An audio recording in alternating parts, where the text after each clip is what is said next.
Hi, everyone. Welcome to Spill the Tea Radio, where we interview awesome singers, songwriters, and those who influence their lives. Spill the Tea Radio explores the journey, creativity, and inspiration behind the songs.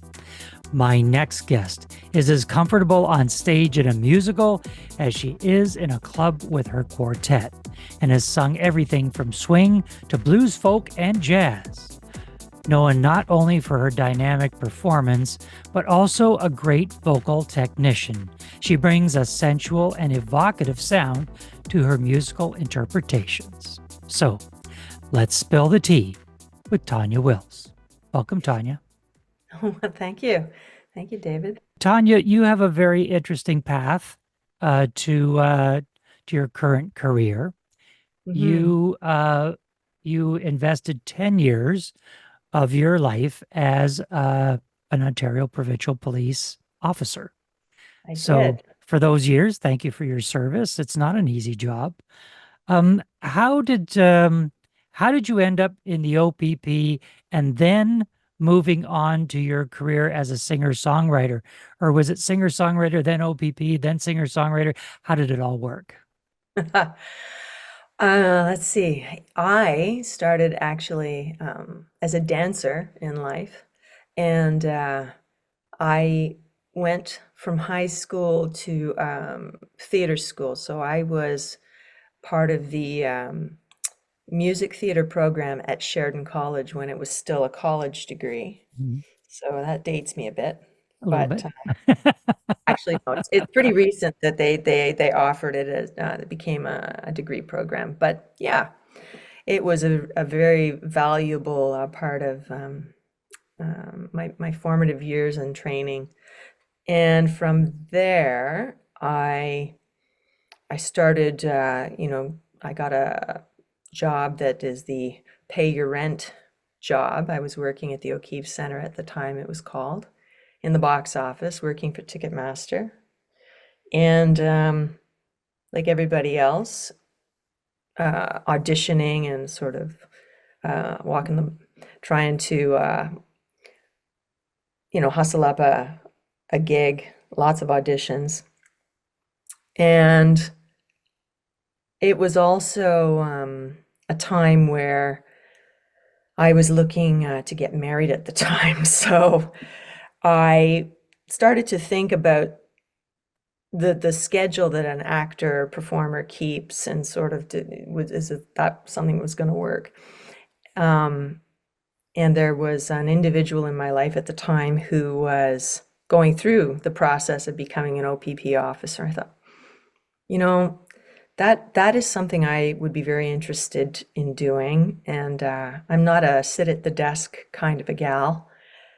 So I investigated that, and pardon the pun, and you know, I started training, and that took me into the next 10 years, where I learned an awful lot about myself. And um, and I've skipped a little part there. There was when I got out of theater school, I also started studying classically, vocally.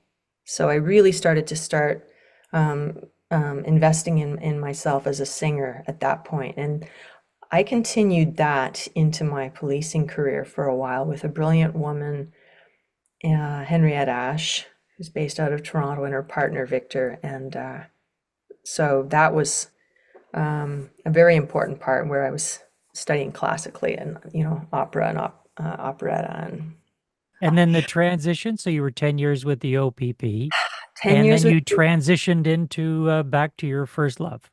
I did. It sort of overlapped. Yeah, there was a theater group where I was stationed in Coburg. So I discovered this amazing community theater group, the Northumberland Players. They do really serious, top quality production. And I started doing work with them, and I had my daughters. Um, and about 12 years ago, there was a point, oh, somewhere in there, I started singing with the big bands. And then I met Bill Beecroft about a dozen years ago, maybe a little more. and he has was forming the Winter Garden Orchestra, which is a vintage jazz group. Mhm. And through that group, I met Bill Bridges, who is now my brilliant collaborator. He's my mentor, real dear friend. And I had been dabbling in songwriting, but when I met him, sometimes it just takes that one person who really sees what you're doing and says, "Ah, yeah." You don't believe in yourself until you hear those words from someone else that, you're doing Mhm. this. This is really great stuff. You mentioned social media, which is how we connected. I Yes. found you on Instagram. I sent Yes. you a message. You kindly replied. Oh, We ended up together in this interview. Uh, thank you. when I talk to uh, when I talk to artists in general, and I ask them about social media. So when you first started Mhm. in your career prior to OPP, when I first started in broadcasting, there wasn't any social media to speak of. So now you're coming into a world now where social media is very important. Instagram's important. YouTube videos are important. TikToks are very important. All of this is very important to the career. Mhm. So how was the transition for you? You mentioned the younger artists, they kind of grew up with it. They grew up with a cell phone in their hands. And so for them, it's very natural for them to transition into this world. What was it like for you to go from not needing to do that at all to all of a Yeah. sudden now that's a big part of your career? Um, well, it's been many hours, many calls consulting excuse me, my daughters, and I've done some online courses. Um, I do a show with a guy, Ted Atherton, in the Winter Garden. He talks about, I want to give him credit here. He says his friends say, "Oh, you got to be on TikTok and this and that." And he said, "I just want to take a nap," and that's my sentiment exactly. I'm there updating my website, and then I've done my social media, and I make a little video and add a little, graphic, and I need a nap. So I, I'm doing it, but it's much, It's work. but it's work. It's work. My daughter will say, "Well, Mom, look on the page. It's like it's there, right up on the right." And I said, "Okay, your eye goes right to it. It's so intuitive for you." And I'm all over the page. Like, I don't see the thing. So it's work, yeah. But I'm and there happy is to be and there's a learning. lot of it and there's a lot of it to do these days. You imagine, you've got you're doing your own booking, you're thinking Mhm. about your recording, you're writing music as well, you've got a website to look after, you've got your social media to look after, oh, and then you've got a life, Yeah, on top of that, on the apple farm. yeah. So there's a lot of things that are going on. What drives you today? What drives the passion for you to want to do this on a day-to-day basis? Not the social media side. I'm talking about the artistic side, the fun side, the Yeah, performance side. What drives you? What's the passion? yeah. Just realizing how how much I love it. How, someone comes to you, a friend, family, or a stranger, particularly a stranger, says, afterwards, "Oh man, that was so fun." And you can see happiness, you can feel joy off of them. And then that's it. My work here is done, right? Um, Music is a balm in this world. It's the it's all about vibration and we connect that way. And so music is like, you know, just the not the height, but it's up there for connecting people. Um, and in this life, like what else is there, right? So realizing how much I love it and um, humbly acknowledging that I have started this a little bit later on. And so I have lots that I would like to do. And the more I write, the more comes. And, there so many moments in a day can just ignite a story to tell, right? A song. It just like sometimes it's just like that. So I always have my phone with me. And during the pandemic, I started learning production. So I've been trying to get my production chops up, working on Logic and as a tool. Very exciting to, even have using the memo on the phone is great for working up a song, but then to start to have some of those chops, and then I have an amazing collaborator in Bill Bridges. He is a master musician, and he's brilliant, and he's always there to help me and support me. So writing with him, yeah. So many great pieces of technology at our fingertips now that we are able to use that make this, I won't say that it doesn't make it easier, but it certainly makes it more interesting. That's for sure. Yes. And let's get into one of the songs that Tanya wrote. This song is the first track on Tanya's latest album entitled She. With a release date of fall 2024, it contains feminine influences and has been in the making since 2019. It was recorded at Inception Sound and Revolution Recording. Let's take a listen to singer-songwriter Tanya Wills and her song, Someone to Love. She hears the call of the city, imagines just how pretty those lights would be. Spectacular nights would be with someone to love.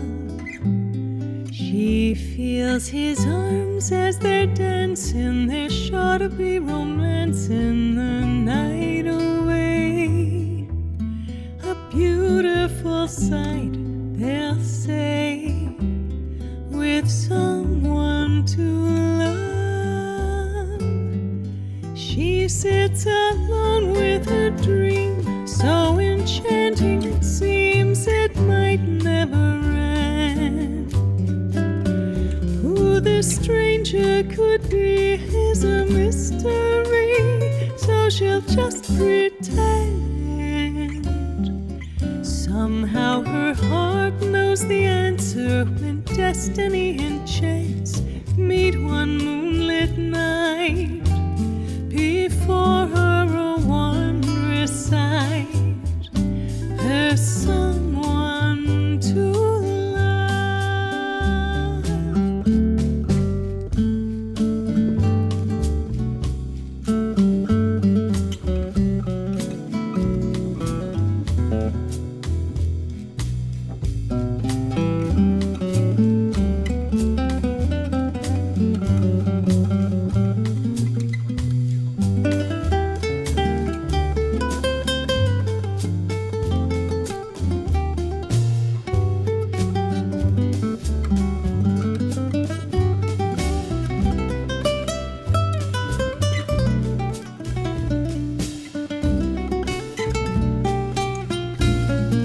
Somehow her heart knows the answer when destiny and chance meet one moonlit night. Before her a wondrous sight, there's someone to love. Till then her dreams are her own, but she's not alone. She hopes he's watching stars above. There's someone to love, someone to love.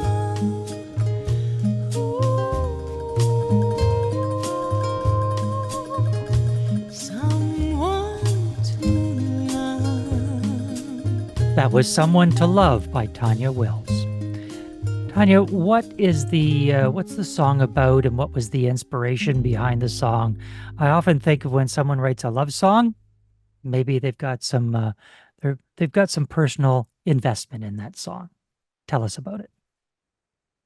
Well, I mean, I have someone in my life, so it wasn't a question at the time that I was in that position myself. So that song came to me during the start of the pandemic, I believe. I think I was on a run, and I have these beautiful country roads out where I am in Crammy Township.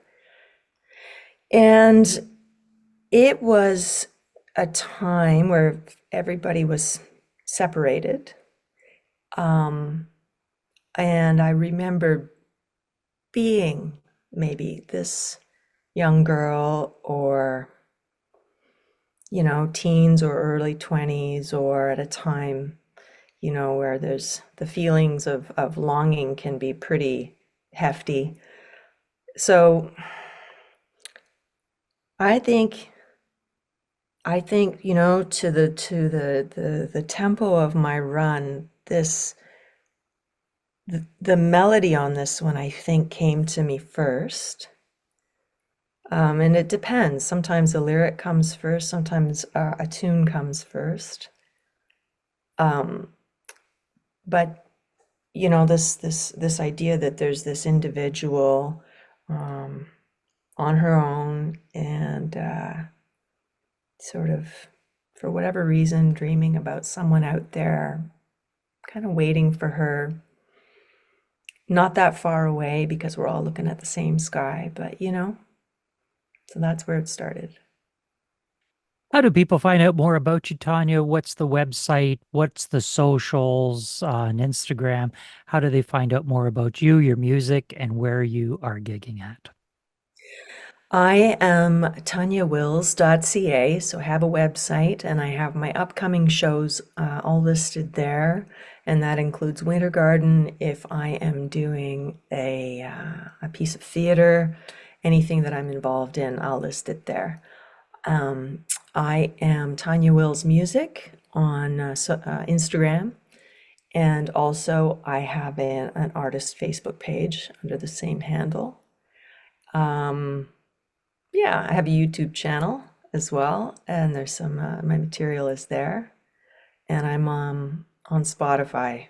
My music's all, so far, anything that we've worked on. We had our first album, It's Time. It's all out on the music platforms. We have been in conversation with Tanya Wills. Tanya, thanks for being with us. Thank you so much, Dave, for having me. Pleasure.